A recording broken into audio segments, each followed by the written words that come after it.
training at home is that I can work out at any time of the day or night. The gym never closes. Today's leg workout will start off with step-ups and squats, moving on to split squats, and then moving on to the lower leg for calf exercises. Stick around because Kay will be joining me in a moment. Squats. I do squats. I usually do them at home with dumbbells or usually without dumbbells, but you look good doing it with that dumbbell. Color-coordinated dumbbell.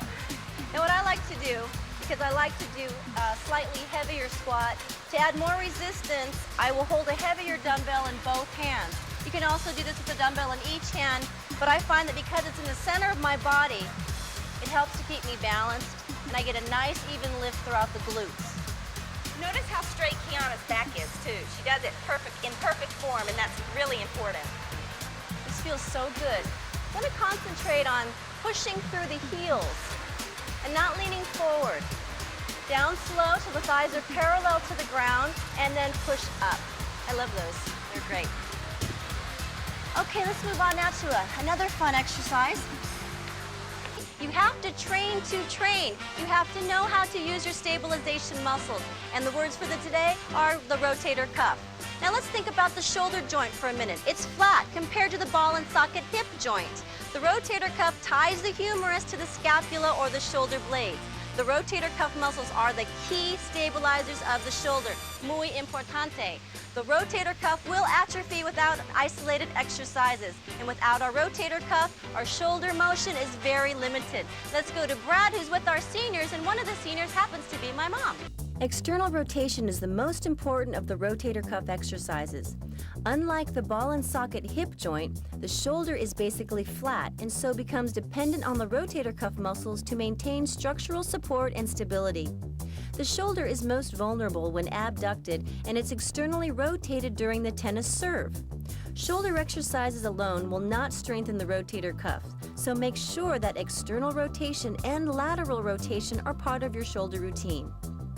The side-lying lateral raise does a better job of isolating the rotator cuff than the normal standing lateral shoulder raise.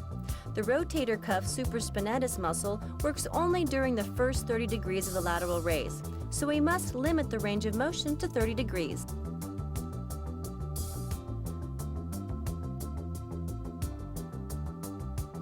Strong delts and rear delts are also essential.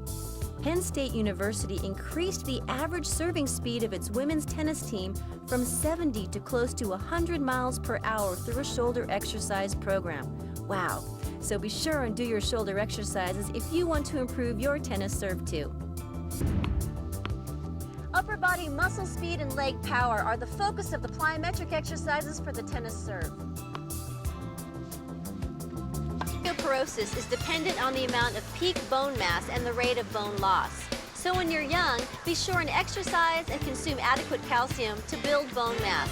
As you get older, to slow the rate of bone loss, be sure and participate in strength training and consume 1,000 to 1,500 milligrams of calcium a day.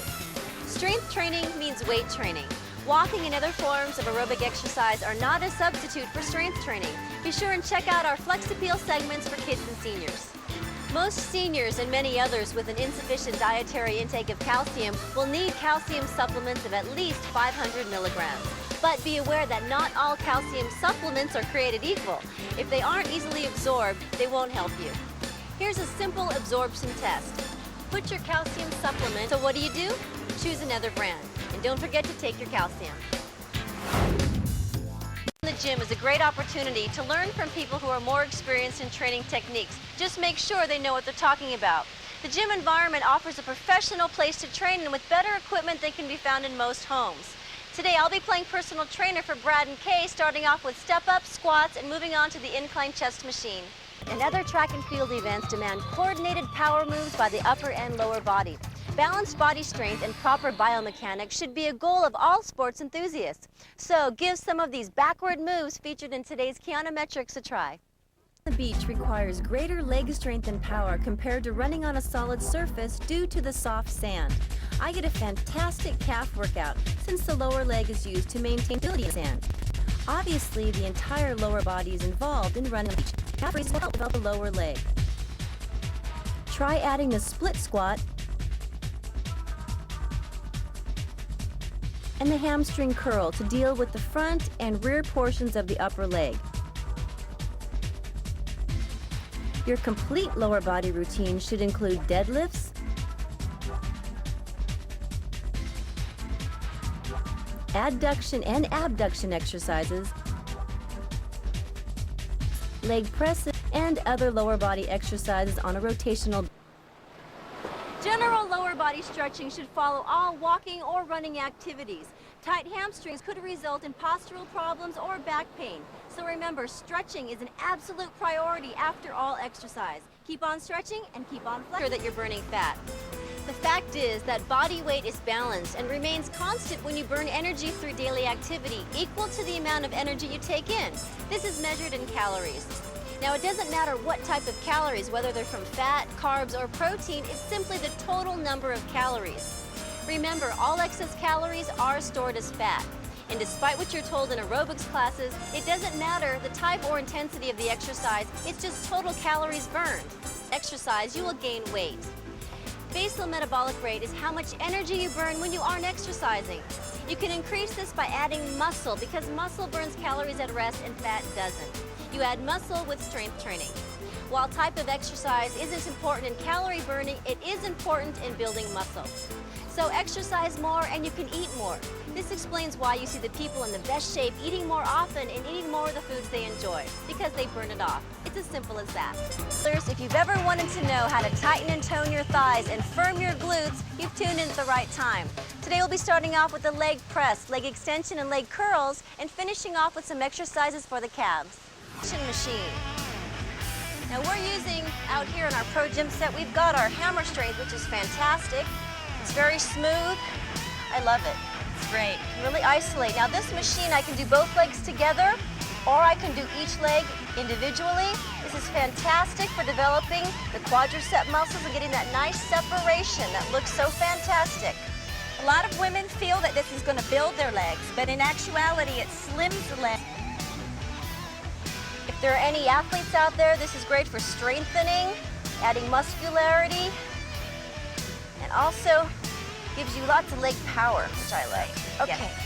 Let's move on now to the leg bicep, which is to have strong calves. They're great for stabilization, support you in sports, and also for things, everyday activities.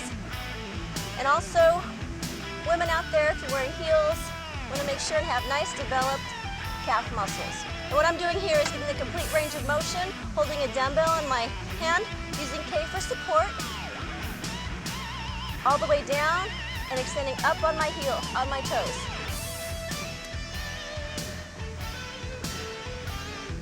She's got the weight for added weight here, and you can also do it without, depending on what you want to do. A good alternative to the standing raises are the seated.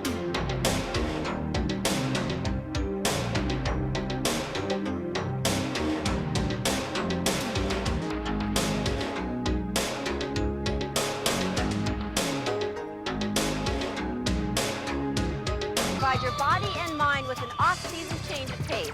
If you're not training for a particular sport, you can always use cross-training simply as a method to add variety and more fun to your workout program. Be sure and check out my Aquaflex and Kiana metric segments for other ideas. Today's focus is on sea kayaking. Now, in addition to the obvious arm work, sea kayaking requires a very strong back from the neck right down to the waist. So, in addition to shoulders, weight training preparation for sea kayaking should feature a total back workout. Position for each stroke.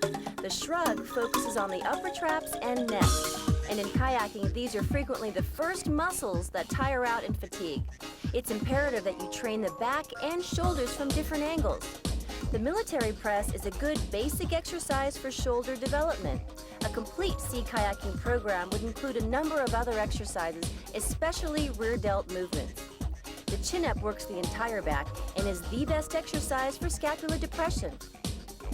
Now remember, you must push those shoulder blades together and down.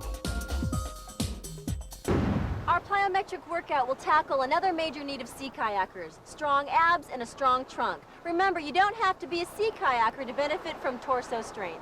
Give my cross-training exercises a try. You'll be able to improve your stroke and paddle longer and harder. That's it for cross-training. I'm out of here.